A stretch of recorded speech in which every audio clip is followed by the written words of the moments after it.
taliyihii hore ee ciidanka 14 Oktoobar ee degmada Marka ee xarunta gobolka Shabeellada Hoose mudane Cusmaan Muuse ayaa la sheegay in sharci darro ugu xiran yahay dowladda federaalka Soomaaliya.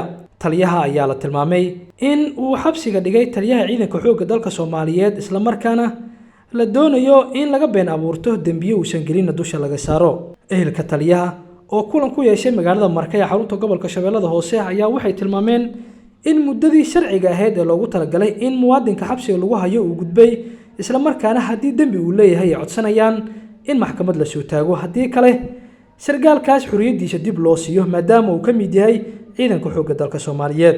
Waxay cod dheer baaq ugu direen wasiirka gaashaandhigga xukuumadda Soomaaliya iyo saraakiisha kale in arrinkan ay soo farageliyaan maadaama sargaal Cusmaan Muuse lagu sumcadilayo xirigan isla markaana sharaftiisa meel looga dhacayo.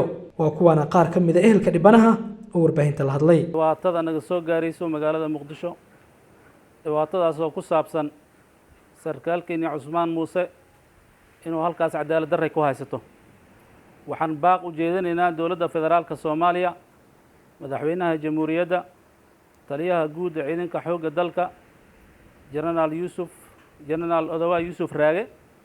waxaanu leenahay Cusmaan Muuse waa taliye howl qaran ah, dowladdana shaqo culus u qabtay, daacadna u ahaa.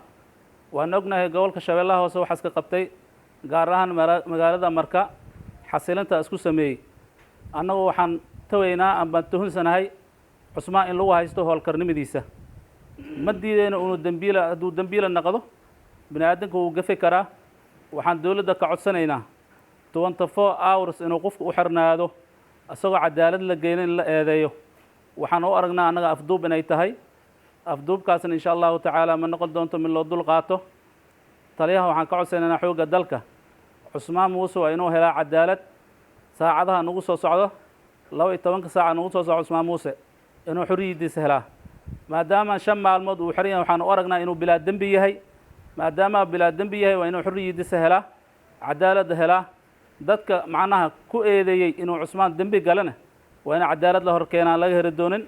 insha Allahu tacaala madaxweynaha jamhuuriyadda, taliyaha xoogga, saraakiisha ciidamada dhammaan waxaan ka codsanaynaa inay ka shaqeeyaan si Cusmaan Muuse cadaalad u heli lahaa. Cusmaan annaga waxaa ku naqaanaa inuu yahay taliye qaran, howl qaran macnaha fuliyay. dowladdana maanta waxay ku habboonayd in Cusmaan Muuse ay abaalmariso, ma ahayn Cusmaan in lagu abaalmariyo in la xiro si cadaalad darro lagu xiro. waxyaabaha sharciga ah waa la yaqaanaa, sida sharciga ahna waa la yaqaanaa. nin sarkaal ah sarkaalnimadiisa in lagu dhooro, lagu xushmeeyo, sida saraakiisha loo xiro in loo xiro jid waaye. haddii uu dambiile noqdana dambigiis lagu qaado maxkamad la keeno. ninaan maxkamad la keenin in 5 maalmood la iska haysto oo aan meel lagu sheegin, maxkamad aan la keenin, waa nasiib darro. taasi waxaan u naqaanaa beegsasho. beegsi waaye markaa, beegsina waa naqaanaa. annaga qofna ma eedeynayno. nin kastoo bini aadan ah, nin kastoo mas-uul ah dambi waa geli karaa. bini aadan dambi waa ka imaan karaa, laakiin dambiga waa lagu caddeeyaa.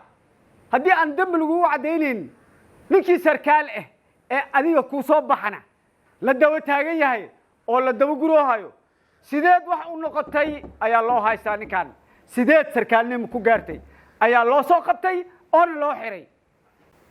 waxaan ognahay taliyaha sarkaalkan in uu ahaa taliye firfircoon ama sarkaal firfircoon oo soo xureeyay meelo badan, waxyaabo badan soo qabtay.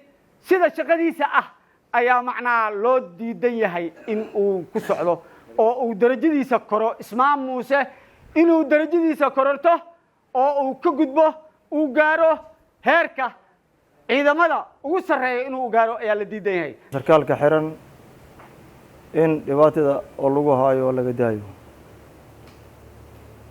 dowladdu waxaa leenahay federaalka dad badan anaga xiran, annagoo saan u cawaneen hor looma arkin. dadka xiran annaga dhalnay, annagayna la dhasheen, beeshaan ay ka tirsan yihiin. waxaan ninkan ugu qaylineen waxaa waaye nin dhibaata ku naqaano maaha. nin wanaag ku naqaano, deganaan ku naqaano, nidaam iyo aadaab iyo asluub ku naqaano waay. waxaan leenahay dowladda federaalka oo madaxweyne maxamed cabdullaahi farmaajo asugu weyn yahay amniga. ninkaas haddii lagu leeyahay dhibaato oo asgeesti ay jirto wax kama qabno waana la keeni doonaa cadaaladda saacadda la saacaddii dowladda u talagashay ay keenaysaa wax dhibaateena kama jiraa doono laakiin haddii ay jiro musuq maasuq ma aqbaleeno mana aqbali doono taliyaha odawaa waxaan leenahay waxaa kugu naqanaa wanaag sidii sanooyinkan aad u maamuleysay ciidamada wanaaggii iyo sharaftii aad kugu kaseeni ninkii taliyahaas dallac siiyey meesha gaarsiiyey adigaad ahayd haddani gacantaadaas ku jiraa haddii ay dhibaata jirto wax geystay kulla insaanan khada wa khayru lkhadaa'ina tawaawuna annagu waxaan aaminsannahay cismaan xarigiisa in rag badan oo saraakiila xataa ay ku jiraan ay isku qabteen sababta isugu qabteen ay tahay qaranka in cadaalad loogu shaqeeyo inaan loo shaqaynin labada inaan la isku dhex wadin in qaranka cadaalad loogu shaqeeyo inaan loo shaqaynin labadaas in loo kala saarnaado marka cismaan waayadii sargaalka u ahaa oo gobolkan u magacaabnaa ilaa hadda waxaan aaminsannahay annaga xarigiisa in yaa macaan tahay in nafsadiisaba falal badan loo soo maray ama loo maleegay aan aaminsannahay ninka markuu dadka wax badan u qabtayna wuxuu la kulmi karaa dibindaabiyooyin fara badan ama ha la kulmo ama ha kala kulmo isagoo qarankiisa difaacaya ama ha kala kulmo qolyihii kale uu taargad garaystay xilligiisa ku amnigii oo dalka uu sugayay ha noqoto marka waxaan codsanaynaa in baaritaan daahfuran ee dowladda samaysan oo codsanaynaa mid saddexaad waxaan codsanaynaa xildhibaanada sagaalka ee dowladda federaalka ugu jirto cismaan markaan oo kale waa markii loo baahnaa inay ka hadlaan arrinkaasi inay dabagal ku sameeyaan oo baaritaan ku sameeyaan sababtoo ta matalayaal dadka u dooran waayo marka waxaan codsanaynaa insha allahu tacaala xildhibaanadaasi maanta aan ogaan doonaa waa markii ugu horreysay baarlamaanka 11aad xildhibaanada sagaalka ku matashay cismaan muuse waa markii ugu horreysay lagu ogaan lahaa doorkay ka qaadan karaan markii ay dadkooda dhibaato ku timaado waayo matalayaal waaye dadka ay matalayeen dhibaatooda inay ka jawaabaana loo baahan yahay saraakiisha ugu sarreysa ee dowladda madaxweynaha iyo sarkaalka muxuu ahay ciidamada dhammaan saraakiishoo dhan waxaan leenahay askarigaas sarkaalkaasi waa inuu helo cadaalad waa inuu helo ayaanu ku baaqaynaa oo la soo taago maxkamadda cabdiraxmaan kambaal goobjoog muqdisho